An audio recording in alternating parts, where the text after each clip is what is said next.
rock me, baby. Honey, rock me slow.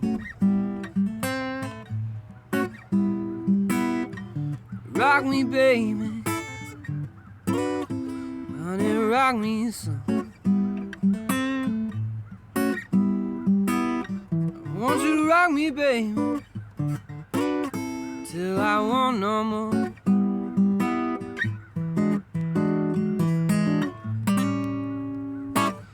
Alright, so we are going to do B.B. King's Rock Me Baby.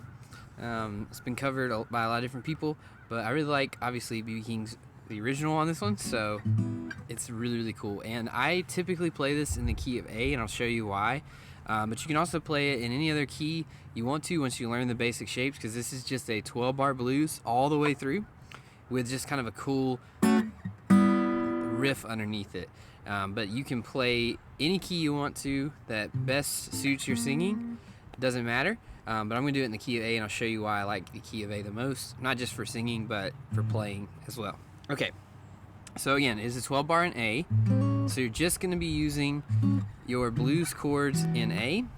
And really, you can play this song without using any chords per se, as you're going to see here in a minute. Using just parts of chords to play the whole thing, even when you're playing by yourself.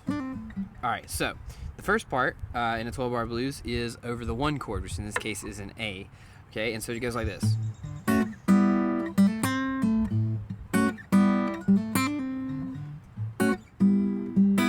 Alright, so what that is, and this is why I play an A for guitar purposes, is you can just pluck the open A string to start. Oops. And then what you're going to do is you are going to take this shape, which is going to be your middle finger. You're going to start because you're going to slide this shape, okay? But you're going to start with your middle finger on the D string of the 5th fret. And then your pointer finger is going to be on the 4th fret of the G string, and then your ring finger is going to be on the 5th fret of the B string, okay? Then on your right hand, all you're doing really is using your thumb to pluck the bass note, which is the A string, and then your pointer, middle, and ring finger are going to pluck the D, G, and B strings, okay? So what you're going to do is,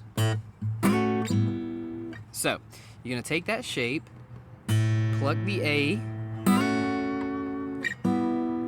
Okay, so you're plucking the D, G, and B strings once, sliding that shape up 2 frets to where your middle finger is going to be on the 7th fret of the D, your pointer finger is going to be on the 6th fret of the G, and then your ring finger is going to be on the 7th fret of the B.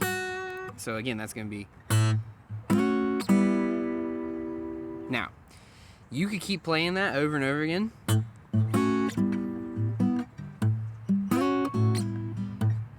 I like to mute that A as well.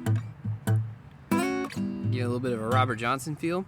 But I always like to throw this little lick in too.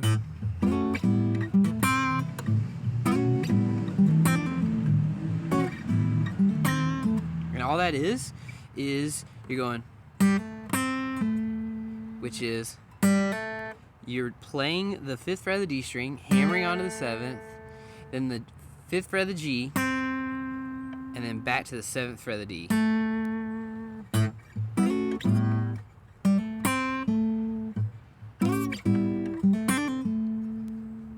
And then the second time you play it, I'm just hammering on to 7th from the 5th of the D, and then hammering on to the 7th of the G from the 5th of the G, and then ending on the 7th of the D. So that's all it is, right?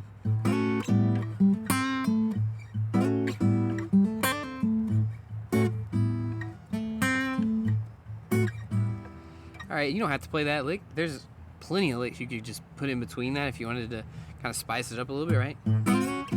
Oops.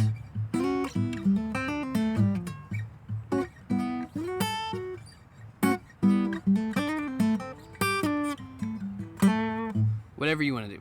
But that's kind of what I do. Alright, so then your next part of this would be going to the 4 chord, which is going to be a D. But rather than playing the entire D9 chord, what you're going to do is you're going to start by plucking the 5th fret of the A string, which is your D note. And then, really simple, this slide's even easier than the first one. You're gonna bar, using your pointer finger, you're gonna bar the, sorry, I wanna see if maybe you could, but that doesn't sound good. So what you're just gonna do is, again, you're gonna play the 5th fret of the A string, and then you're gonna bar the G, B, and high E string at the 5th fret, okay? And pluck those together, and then slide the whole thing up 2 frets to the 7th fret, and then back to the 5th fret, okay? So let's go like this.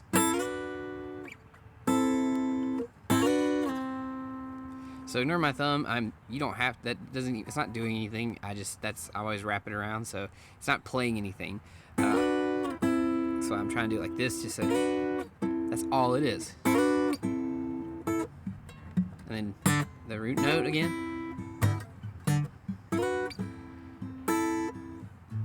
And then back to your first section, which is the A. Now, you can throw a similar lick in when, a lick we were talking about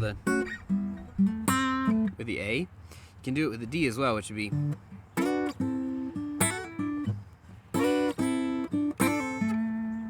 Now, I really, really like, I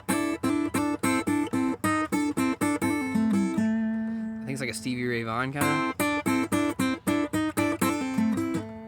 And what you can do there is, when you slide back up to the 5th fret, you can play all those strings and then use your ring finger to hammer onto the 7th fret of the G string. And then you can also play the 7th fret of the D string. And then if you want to get really funky, you can grab the 8th fret of the G string with either your pinky. It sounds a little distorted when you're just doing it by yourself, but if you're playing it fast and bluesy, it sounds really, really good. Again, that's the 8th fret of the G string.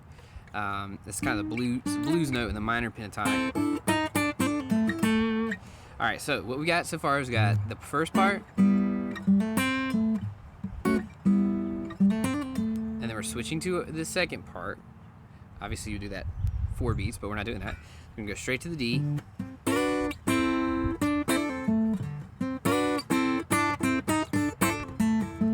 Then going back to your A. And as any 12-bar blues, you go to the 5 chord, which in this case is an E. You're gonna do the same thing you did with the D, except for you're gonna just slide everything up. So you're gonna hit the A string of the 7th fret, 7th fret of the A string, and then one time, slide the G, B, and high E of the 7th fret up to the 9th fret of the G, B, and E. Back down, and you can do the lick again. And this time it would just be hammering onto the G string of the 9th fret. And grabbing the 10th fret of the G string if you want to make it sound really, really bluesy.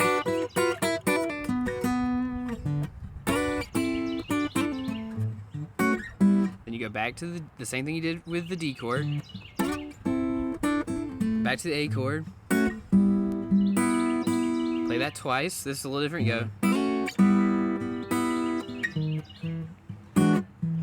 And then the way you end it on the turnaround is an E9. Okay, so an E9 is middle finger on the 9th fret, the 7th fret of the A string, pointer fingers on the 6th fret of the D string, and then you gotta kind of cram these together, but it's gonna be the ring finger and pinky finger, and you wanna get the G and the B string of the 7th fret, okay? And then you just start back over. So let's go from the top, and then we'll put it all together, okay? So start 1, 2, 3, 4. The A part, our lick. Repeat that. All right, going to the D.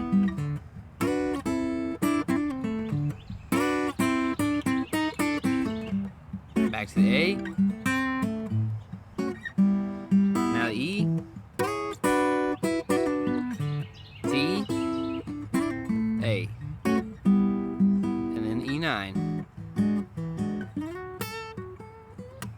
All right, and now you've got it. So you can play that by yourself like that. It sounds really good with a band as well. Someone soloing over that, all the stuff you're playing there. So it sounds really, really cool. And the really cool part about this is once you learn that, you can move that anywhere. You just have to know what your root note is, right? So if you wanted to play it in D, just make sure you're playing the D note, which would be, in this case, the 10th fret of the low E. You can take that same shape, you can play it there. You can play anywhere, F. Alright, it's just figuring it out. So that's a pretty cool thing about blues. Same thing with these underneath it. And you got little chord shapes that you can use in not just this song, but tons of blues songs. So I hope you enjoyed it.